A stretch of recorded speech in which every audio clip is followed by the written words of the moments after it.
Bonsoir. Alors, ce soir, j'ai eu à cœur de vous parler d'amour. Quand on connaît notre Seigneur, quand on connaît notre Dieu, je pense qu'on ne peut pas passer à côté de son amour et à côté de l'amour qu'il veut manifester non seulement dans nos vies, pour nous-mêmes, mais aussi au travers de nous, pour tous ceux qui sont autour de nous. Et dans les prières qu'on a entendues ce soir, on reconnaît déjà que notre Dieu est celui qui, dans son amour aussi, est fidèle. Et il est celui qui fait grâce, il est celui qui relève, qui guérit, qui restaure. Bref, notre Dieu est merveilleux. Et on veut encore le dire ce soir et on veut le dire ensemble. On l'a dit dans la prière, on va maintenant en parler ensemble. Alors, on va vraiment s'intéresser à l'amour qui vient de Dieu. Et quand on parle de l'amour de Dieu, on ne parle pas de l'amour humain, notre amour à nous, qui en général se tourne plutôt vers ceux qui nous aiment bien aussi, parce que c'est quand même beaucoup plus facile. Et quand on est face à des personnes qui nous apprécient moins, les aimer, c'est tout de suite un peu plus délicat. Mais lorsqu'on regarde l'exemple de Jésus, on comprend bien que l'amour de Dieu, quand il est déversé dans le cœur et quand il habite un être, eh bien cet amour amène à aimer même jusqu'à ses ennemis. Et c'est un peu le titre de la méditation ce soir, ça va être « Aimer vos ennemis », que nous puissions apprendre à aimer nos ennemis. Alors j'aimerais pour ça vous lire un témoignage d'un frère, enfin un chrétien italien qui est décédé aujourd'hui, qui s'appelait Erino d'Apazzo. Je ne sais pas si vous connaissez. Donc Erino d'Apazzo, c'était un chrétien italien donc, qui a vécu au début du XXe siècle, qui a passé son enfance en Suisse, qui s'est installé en France. Et en fait, il faisait office de traducteur pour les Allemands pendant la Seconde Guerre mondiale. Et comme il avait, en tant que chrétien, du coup, un cœur évidemment ouvert aux autres, il avait en fait contact à des informations un peu secrètes sur les déportations à ce moment-là. Et en fait, dans son parcours, il faisait en sorte de pouvoir informer les familles, lorsqu'il le pouvait, qu'elles allaient être déportées pour qu'elles puissent se cacher ou s'échapper ou fuir. Il a fini par être arrêté et lui-même déporté dans un camp de concentration à Hambourg. Alors, je vous lis son témoignage, en tout cas une partie, parce que bon, ce frère a vécu des tas de témoignages. Vous pourrez même chercher sur Internet, il y a des livres sur sa vie, c'est riche d'enseignements et c'est très édifiant. Alors, en 1944, il fut condamné à mort par une cour martiale. Toutefois, comme il avait une femme et 4 enfants, sa peine fut changée en emprisonnement dans un camp spécial. Il appelle ça un camp spécial. Et si vous écoutez, il y a aussi des audios que j'ai trouvés sur Internet, on trouve plusieurs audios. Il a une manière de témoigner de sa vie avec un peu d'humour finalement. Nous, quand on lit ça, on est parfois un peu glacé par la cruauté de ce qu'il a pu vivre. Mais lui, avec le recul et avec les yeux fixés sur Jésus, il a parfois un peu d'humour. Et là, il parle d'un camp spécial pour le camp de concentration. 9 mois après, il ne pesait plus que 39 kilos. Son corps était couvert d'ulcères, il avait le bras gauche cassé et sa fracture était laissée ouverte comme ça, sans soin. Le soir de Noël, alors qu'il se trouvait dans la baraque avec tous les autres prisonniers, le commandant le fit appeler. Lorsqu'il est arrivé, il a vu le commandant attablé devant un plantureux repas de réveillon, donc à se goinfrer. Et ce commandant l'obligea à se tenir au garde à vous et à le regarder manger pendant tout le temps du repas. Il a mis au moins 1 heure à manger, c'est ce qui est écrit. C'était évidemment une façon de le torturer, parce que cet homme savait aussi qu'il était chrétien. Il en avait parlé aux autres prisonniers de son baraquement, et qu'il parlait donc de Jésus-Christ à qui voulait l'entendre. Et forcément, ça a suscité chez cet homme une sorte de haine. Et à ce moment-là, dans son cœur, il dit dans son témoignage qu'il a entendu, comme la voix de l'adversaire, lui dire « Tu crois toujours au psaume 23 ? Le Seigneur est ton berger et tu ne manqueras de rien ?» Et lui, de répondre dans son cœur et d'élever cette prière et de dire « Oui, j'y crois ». À ce moment-là, un soldat entre, il apporte une tasse de café, des gâteaux, et le commandant se tourne vers lui et lui dit « Ta femme est une très bonne cuisinière. Depuis 7 mois, elle t'envoie chaque mois un colis de pâtisserie que j'apprécie énormément à chaque fois. Il savait très bien que sa femme et ses enfants, dans le temps de guerre qu'ils vivaient, manquaient de nourriture.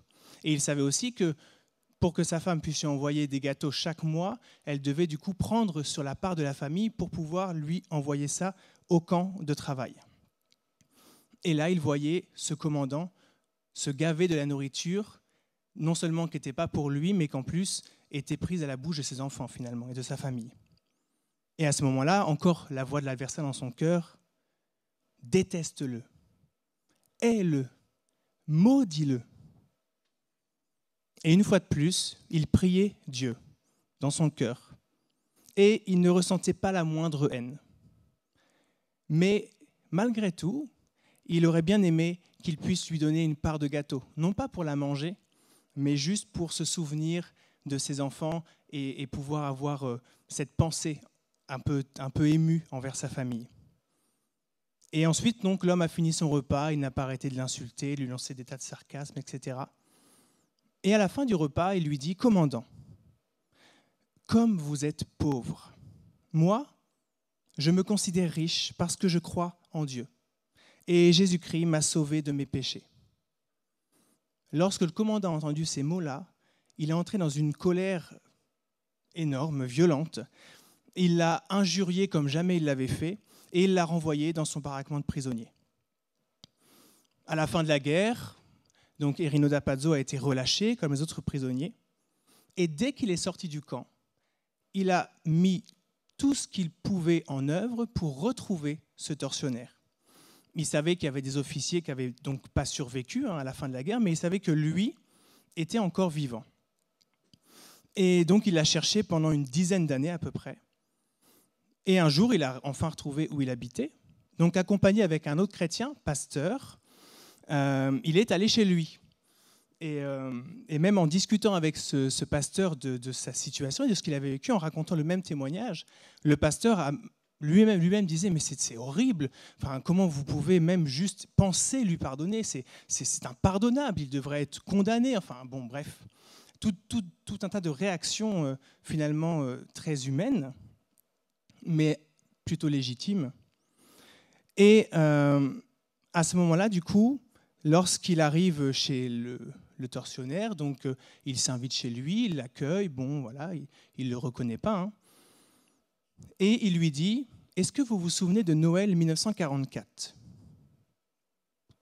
Il ne répond pas forcément. Et il lui dit « Je suis le matricule 175 ». Et à ce moment-là, il a vu le commandant devenir tout blême, se mettre à trembler. Et sa femme, qui était juste à côté de lui aussi, qui commençait à avoir peur, à s'inquiéter, de se dire « Mais qu'est-ce qu'il vient faire ici, ce monsieur ? Est-ce qu'il veut venir se venger ? Est-ce qu'il vient avec de quoi le tuer ?» Enfin bon, voilà, elle était très inquiète. Et à ce moment-là, il lui répond, il lui dit « Il y a 10 ans que je vous cherche. » Et il avait un paquet avec lui qu'il a ouvert. C'était un cadeau. Et ce cadeau, c'était un gâteau fait par sa femme. À ce moment-là, le commandant s'est effondré en larmes et il lui a demandé pardon. Et il lui a répondu, ce qu'Erino da Pazzo a répondu, « Je vous ai pardonné à cause de Jésus-Christ, à l'instant même où vous m'avez persécuté. » Et à peu près 2 ans plus tard, cet homme et sa femme mirent leur confiance dans le Seigneur Jésus et devinrent des chrétiens rayonnants. Amen. Témoignage bouleversant, édifiant et qui vient, je pense, nous parler à tous sur cette notion de faire face parfois à la persécution, à l'opposition, plus ou moins horrible comme celle-ci et plus ou moins violente, et réussir à mettre en pratique ce que la parole de Dieu nous dit, c'est d'aimer nos ennemis. Alors, on va lire ensemble dans Matthieu 5, Matthieu chapitre 5, le verset qui illustre ce propos. Matthieu chapitre 5 au verset 43. Donc là, on est dans le chapitre 5, on est sur tout un discours de Jésus où il enseigne aux disciples en fait qu'il n'est pas venu pour abolir la loi, mais pour l'accomplir parfaitement. Et ce qui est assez fort et même intense dans son discours, c'est qu'il reprend tous les commandements de la loi, non pas pour dire faites ce qui est écrit dans la loi, mais pour apporter quelque chose de beaucoup plus exigeant. Et donc au verset 43, il va dire « Vous avez appris qu'il a été dit, tu aimeras ton prochain et tu haïras ton ennemi. » Finalement, ça c'est assez logique. Et Jésus qui dit « Mais moi, je vous dis, aimez vos ennemis, bénissez ceux qui vous maudissent, faites du bien à ceux qui vous haïssent et priez pour ceux qui vous maltraitent et qui vous persécutent, afin que vous soyez fils de votre Père qui est dans les cieux. Car il fait lever son soleil sur les méchants et sur les bons, il fait pleuvoir sur les justes et sur les injustes. Si vous aimez ceux qui vous aiment, quelle récompense méritez-vous ? Les publicains n'agissent-ils pas de même ? Et si vous saluez seulement vos frères, que faites-vous d'extraordinaire ? Les païens n'agissent-ils pas de même ? Soyez donc parfaits, comme votre Père céleste est parfait. Amen. Alors parlons de nos ennemis. Ici, dans ce passage, lorsqu'il est écrit « Aimez vos ennemis », on n'est pas sur l'ennemi forcément sur le champ de bataille avec chacun l'arme à la main et on va au combat et on doit terrasser un ennemi. Le mot ici utilisé, qui a été traduit par ennemi en grec, veut dire en fait quelqu'un d'haïssable, quelqu'un d'odieux, quelqu'un d'hostile. Simplement, quelqu'un d'hostile. Lorsque c'est écrit « bénissez ceux qui vous maudissent », le mot « maudissent » ici, c'est quelqu'un en fait qui condamne. Lorsque c'est écrit « qui vous maltraite » ou « qui vous persécute », ça veut dire celui qui vous insulte, celui qui vous harcèle, celui qui vous accuse de choses qui ne sont pas vraies, celui qui vous menace, celui même qui vous trouble ou qui vous fait fuir. Donc, on comprend très vite ici que lorsque Jésus parle à ses disciples et nous parle à nous en disant « aimez vos ennemis », il n'est pas en train de parler forcément que de témoignages aussi intense, bouleversant et horrible que celui d'Erino d'Apazzo, mais il est en train de parler de toutes les personnes dans notre entourage plus ou moins proche, famille, travail, voisinage, et même dans l'Assemblée, parfois, dans le peuple de Dieu, toutes ces personnes qui, en fait, nous sont un peu, on va dire, hostiles, pour résumer l'ensemble, qui ont une sorte d'hostilité envers nous. Et on comprend donc que finalement, nous avons tous des ennemis, d'après la parole de Dieu. Si on y regarde bien, on a tous des ennemis, on a tous des personnes qui ne sont pas pour nous. Et à ce moment-là, ce que Jésus nous dit, il ne dit pas il faut vraiment qu'il fasse un effort pour t'apprécier, il faut vraiment qu'il fasse un effort pour aller dans ton sens, etc. Non, non, non. Il ne dit pas va le voir et va le changer, non plus.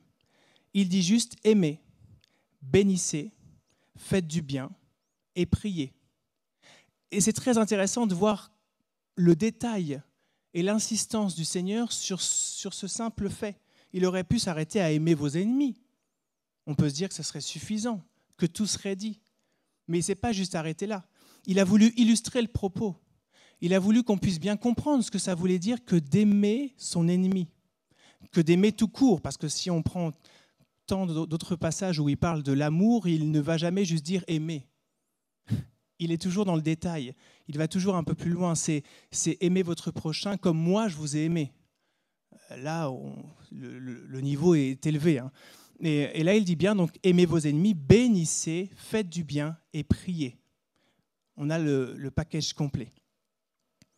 Alors, pourquoi des ennemis ? On pourrait se poser la question, pourquoi des ennemis ?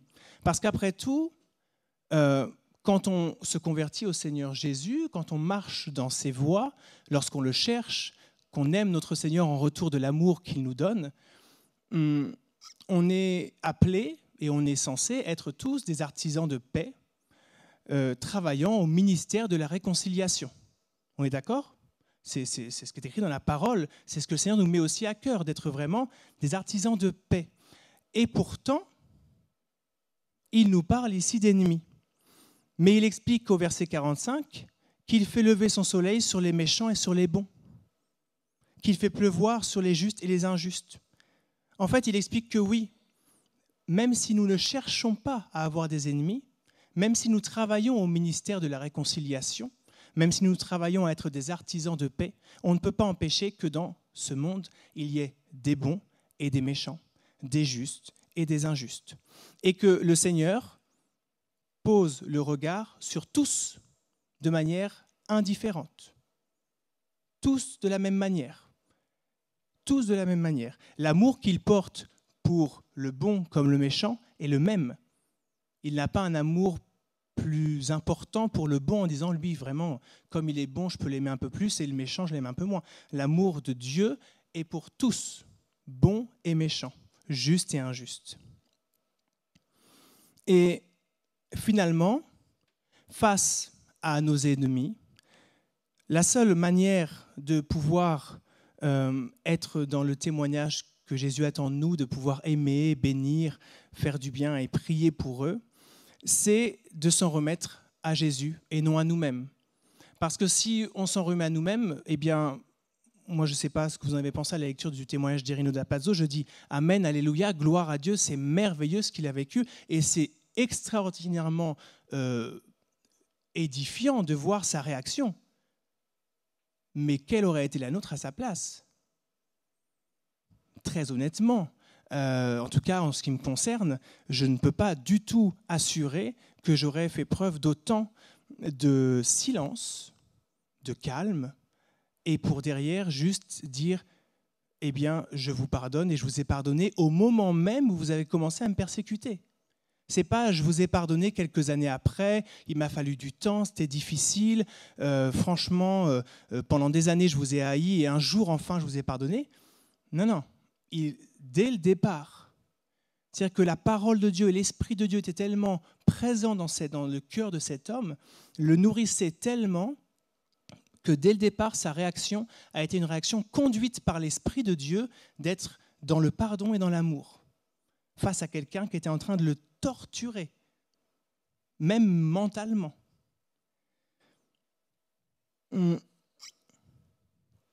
Alors parlons justement de la victoire en Jésus.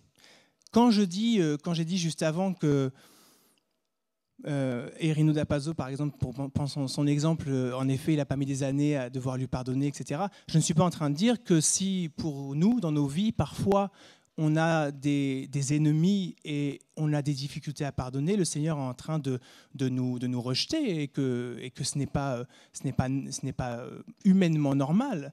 Tout ça est légitime. La réaction, lorsqu'il sent dans son cœur « haïs-le, hais-le », déteste-le, tout ça est légitime. Quelqu'un qui nous fait du mal, la réaction humaine charnelle, c'est d'être dans soit l'opposition, pareil, soit on garde, mais on conserve à l'intérieur, on nourrit même une sorte d'amertume et la vengeance est un plat qui se mange froid.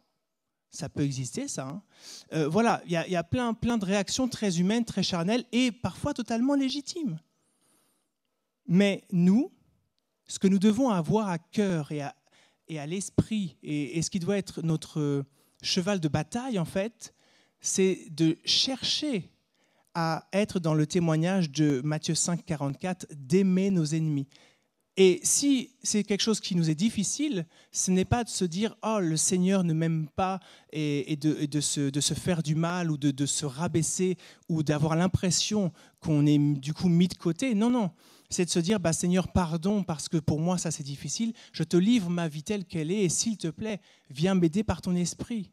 Viens m'aider par ton esprit. Remplis-moi toujours plus de toi pour qu'il y ait moins de moi et qu'ainsi je sois capable d'aimer mes ennemis et d'aimer comme toi tu aimes. » Amen. Alors la victoire en Jésus. Jésus est celui, au départ, qui a prié pour nous. Vous vous souvenez de ça dans la parole ? Il a prié pour nous parce qu'il savait que nous serions dans le monde et que dans le monde, ce ne serait pas tous les jours un long fleuve tranquille. Ce n'est pas la vie en rose. Et il savait très bien que lorsque lui allait rejoindre son Père, qu'il allait donc nous laisser, pas seul, mais quand même nous laisser, dans le monde, il y aurait des combats, des batailles. Des batailles. Et que les ennemis seraient donc nombreux, de plein de manières, plus ou moins violents, mais ils seraient nombreux. Et lorsqu'un ennemi, on a réussi, on va dire, à passer outre, il y en a parfois un autre, et plusieurs autres. Et c'est comme ça, c'est le chemin. Mais il a prié pour nous. Ça, c'est la première chose qui doit quand même nous rassurer et porter nos cœurs et nous soutenir et nous dire que nous ne sommes pas seuls. Nous ne sommes pas seuls dans notre difficulté. Nous ne sommes pas seuls dans le sentiment parfois où on se dit « mais j'aimerais, mais je n'y arrive pas ». Le Seigneur sait tout ça. Et il est en train encore de prier pour nous. Si ce soir, quelqu'un se dit « mais moi… telle personne, vraiment, ça m'est trop insupportable pour tout un tas de raisons, j'ai déjà dit légitimes, mais voilà. Et qu'on entend ce message et on se dit, mais moi, je ne peux pas aimer. Je ne peux pas l'aimer lui, je ne peux pas l'aimer vraiment. J'aimerais, mais je ne peux pas. Eh bien, le Seigneur, il sait ça. Et il n'est pas en train de condamner, d'abaisser ou de mettre de côté. Il est en train de tendre une main et de prier pour toi et de dire, eh bien, je vais t'aider. C'est possible. Tu peux marcher, avancer dans le pardon. Tu peux être libéré de ce poids, parce que c'est toujours un poids, et aimer ton ennemi. Le terme « aimer » ici, c'est vraiment l'amour de Dieu. Le terme grec qui est écrit dans la parole, c'est pas l'amour, l'amitié pour ses amis, c'est pas l'amour sensuel ou sentimental. Non, non, c'est l'amour de Dieu. L'amour pour Dieu, l'amour qui vient de Dieu. C'est celui-là. Donc quand Jésus dit « aimez vos ennemis », il est en train de dire « demandez à Dieu, confiez-vous en Dieu, cachez-vous en moi ». On doit être caché en Christ pour être nourri de moi et être capable d'aimer vos ennemis. Il n'est pas en train de nous dire que nous sommes capables de le faire par nous-mêmes. Il est en train de nous dire « grâce à Dieu, vous serez capables d'aimer vos ennemis ». Amen. Lorsqu'il dit « bénissez », on est vraiment dans le fait de louer pour la personne, le fait de dire du bien d'elle et le fait même de prier pour que cette personne soit bénie. C'est écrit juste après, hein, priez pour ceux qui vous maltraitent. Et ça, bien souvent, moi, ça m'a tout de suite parlé. Je me suis dit, souvent ça m'est arrivé de prier pour des ennemis des autres. C'est vrai, c'est quand même beaucoup plus simple lorsqu'on entend des choses horribles, lorsqu'on entend un témoignage comme cela, parfois des témoignages qui existent encore hein, dans la mission et tout ça, et on prie pour eux. On se dit, Seigneur, vraiment, viens bénir ces personnes, viens changer leur vie, et Amen. Mais c'est facile, entre guillemets, de juste faire ça, parce que nous ne sommes pas en train de vivre la situation, et lorsque nous, on est capable parfois de prier pour les ennemis des autres, on est parfois bien incapable de le faire pour nos propres ennemis, qu'on peut avoir parfois même dans sa propre famille. Ça nous est insurmontable, parce que la personne nous a tellement blessés, tellement atteints, que non, c'est pas possible. Et là, il dit bien, aimez vos ennemis, bénissez ceux qui vous maudissent, faites du bien à ceux qui vous haïssent et priez pour ceux qui vous maltraitent et qui vous persécutent. Alors, évidemment, on peut prendre le vous général, peuple de Dieu, oui, mais la parole s'adresse à chacun de nous personnellement aussi. Et Jésus est en train de dire à chacun de ses disciples et à chacun d'entre nous, toute personne qui sera ton ennemi, voilà ce que tu dois faire pour elle. Pas contre elle, mais pour elle. Alors, quand on y réfléchit bien, on se dit, finalement, moi je ne peux pas le faire. Et je pense que c'est un bon départ. En ce qui me concerne, lorsque je lis la parole de Dieu, il y a tellement de témoignages dans cette parole, tellement d'enseignements où je me dis, mais j'en suis incapable. Et c'est quand même, je pense, la base de se dire, de le reconnaître devant Dieu honnêtement, humblement, sincèrement, Seigneur, je ne suis pas capable. Moi-même, j'y arriverai jamais. Mais juste après, de dire, eh bien Seigneur, aide-moi. Je viens me cacher en toi. Je veux me cacher pour être protégé, pour être conduit, pour être porté par toi, pour être changé, pour être modelé tel un vase, pour être formé à ton image et pour pouvoir nourrir de plus en plus vraiment les sentiments qui étaient les tiens, qui sont les tiens, le caractère qui est le tien. Et tout ça, ensuite, devient possible. Et ce témoignage d'Irino Lapazo où on se dit comme ça, de but en blanc, moi, j'arriverai jamais, eh bien, ça peut parfois, après, être le nôtre. Et on peut, après, peut-être monter ici ou ailleurs, bref, et dire, eh bien, moi, vous savez, pendant des années, j'ai détesté telle personne parce qu'elle m'avait fait tant et tant de mal. Mais, gloire à Dieu, j'ai pu me confier en lui et réussir à lui pardonner, à l'aimer, à bénir, à faire du bien. Faire du bien. Ce n'est pas que des paroles, hein. On est dans l'acte aussi. Faire du bien et prier pour elle. Amen. Et pour finir, je dirais qu'au verset 48, c'est écrit comme une conclusion un petit peu, parfois on pourrait presque penser assommante. Hein. Soyez donc parfaits. Ben voilà. Soyez donc parfaits comme votre Père Céleste est parfait. Enfin, après tout, c'est très simple. Hein. Il le dit comme ça, Jésus, soyez parfaits. Voilà. On se dit, bah oui, amen. Allez, soyons parfaits. Bon, alors, il faut déjà se dire que le verbe « soyez » ici, dans le sens originel, ça ne veut pas dire on l'est une fois pour toutes. Ça veut dire que c'est un cheminement. On commence à être, on devient en fait. On devient, on commence à être, et on chemine, et on chemine, et on chemine. Et le mot parfait, on ne parle pas de la perfection qui exclut tout péché. Sinon, on est déjà au ciel. Vous êtes d'accord avec moi? Voilà.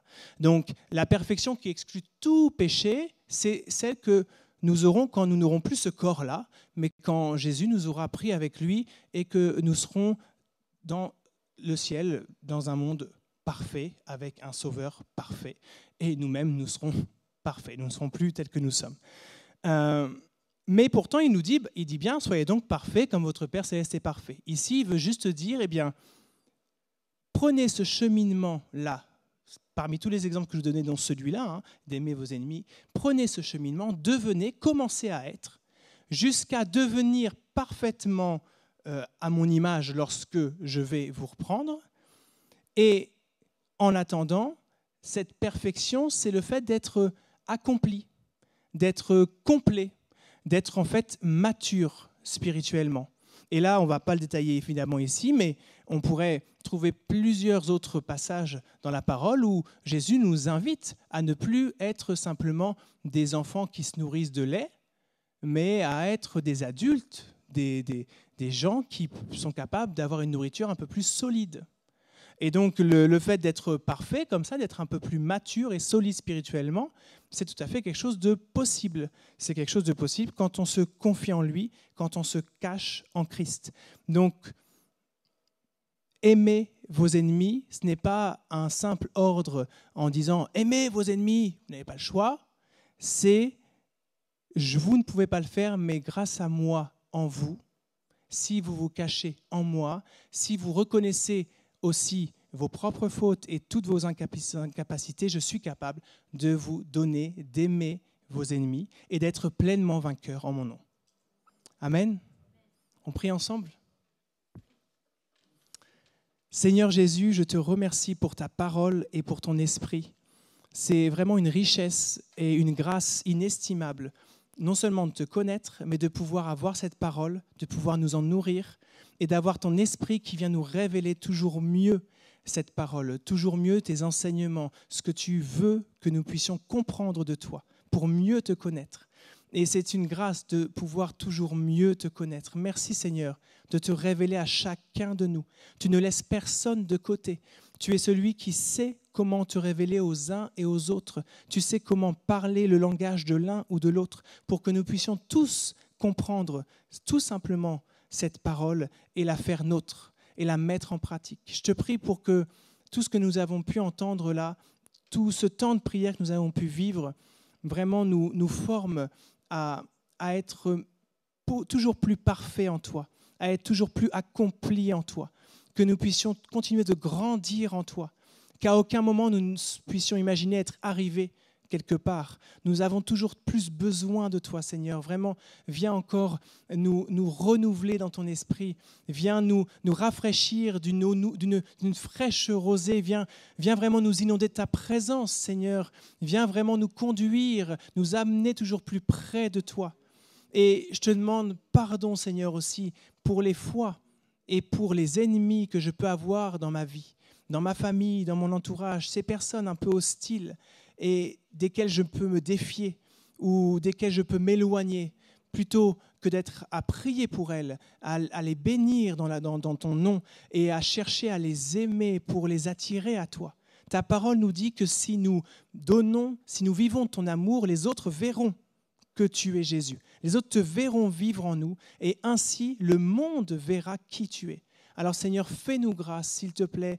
Merci de nous pardonner, merci de nous rendre meilleurs en toi et que nous puissions ensemble marcher et régner dans la vie avec ta parole, avec ton esprit.